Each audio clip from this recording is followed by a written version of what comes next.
जिस तरीके से देश के लिए जो सम्मान की बात है, जो सर्वोच्च बलिदान की बात है, अगर उनकी नौकरी को ठेके पे किया जा रहा है तो कल आपकी नौकरी को भी ठेके पे किया जा सकता है। लेकिन बारी सबकी आएगी, इस बात को याद रखिएगा।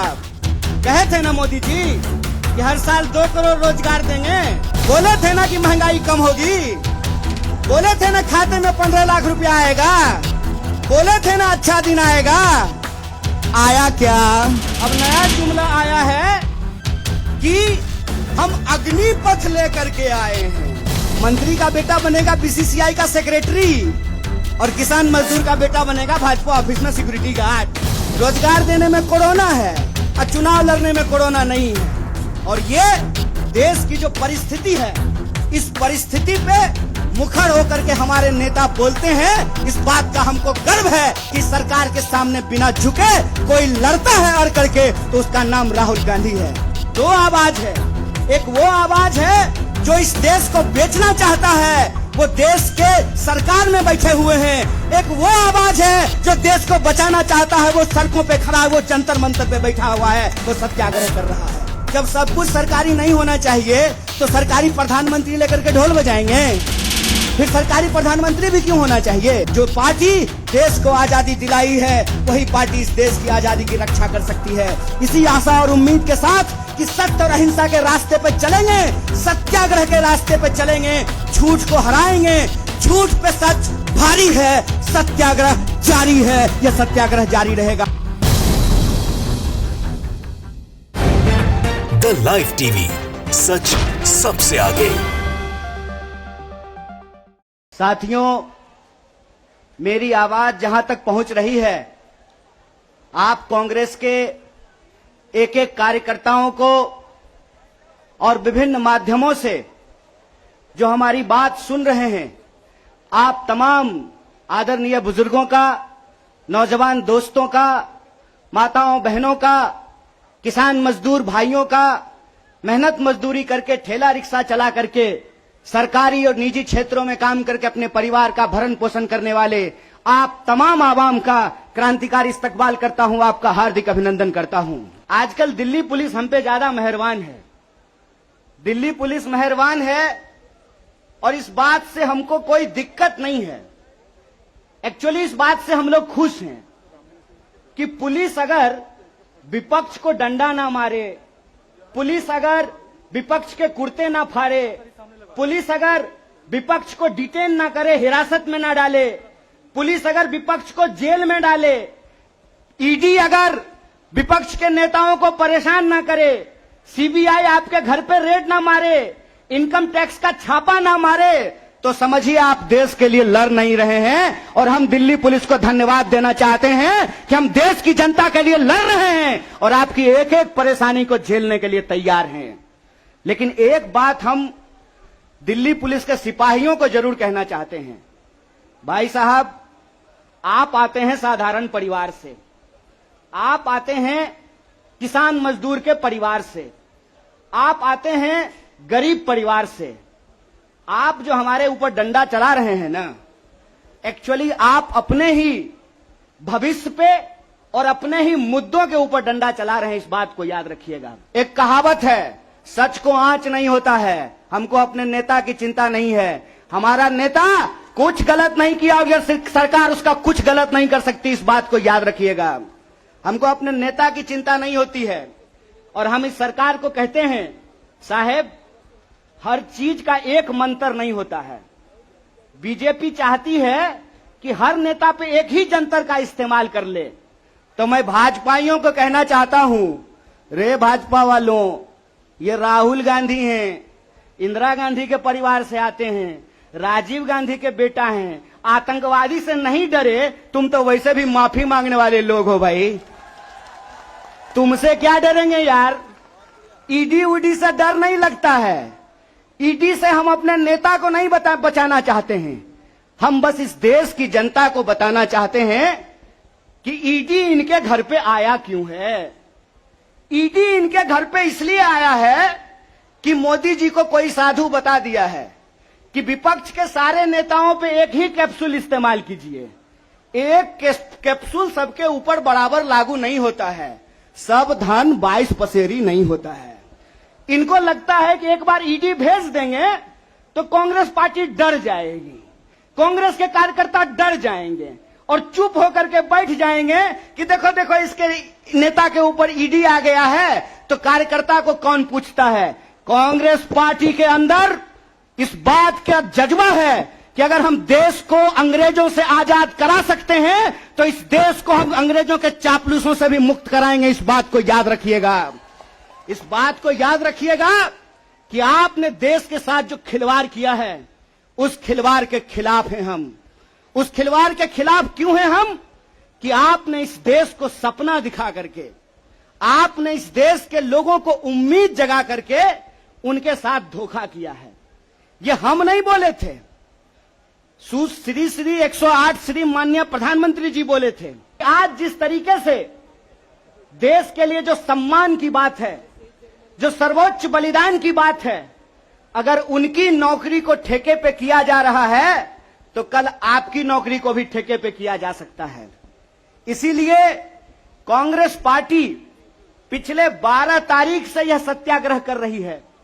लेकिन यह जो सत्याग्रह है, जंतर मंतर पे जो सत्याग्रह हो रहा है, इस सत्याग्रह का मूल कारण यह भी है कि हम सिर्फ अपने नेता को नहीं बचाना चाहते हैं, हम बस इस देश की जनता को बताना चाहते हैं कि ईडी इनके घर पे आया क्यों है।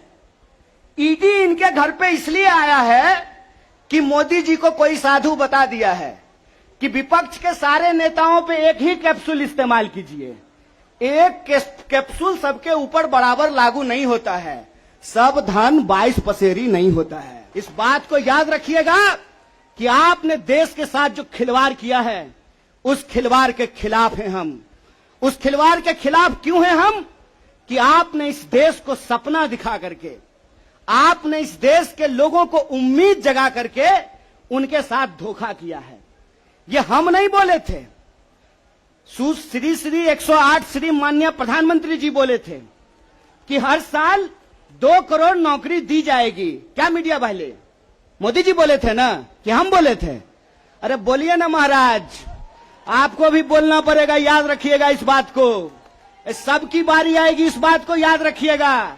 अरे हमारे लिए क्या है, जब तक जेल में चना रहेगा, आना जाना लगा रहेगा, हमको कोई दिक्कत नहीं है, लेकिन बारी सबकी आएगी, इस बात को याद रखिएगा। कहे थे ना मोदी जी कि हर साल 2 करोड़ रोजगार देंगे, बोले थे कि नहीं बोले थे? अरे बोलिए ना, आप कांग्रेस के कार्यकर्ता हैं, भाजपा के थोड़ी हैं कि डर जाएंगे, बोलिए। बोले थे ना, बोले थे ना कि महंगाई कम होगी, बोले थे ना खाते में 15 लाख रुपया आएगा, बोले थे ना अच्छा दिन आएगा। आया क्या? मोदी जी के स्टाइल में पूछूं क्या, आया क्या? अब नया जुमला आया है, अब नया जुमला आया है कि हम अग्निपथ लेकर के आए हैं। एक भाजपा का नेता ईमानदार है, कैलाश विजयवर्गीय को धन्यवाद देना चाहिए। कम से कम उसने इस देश के नौजवानों की शंका दूर कर दी।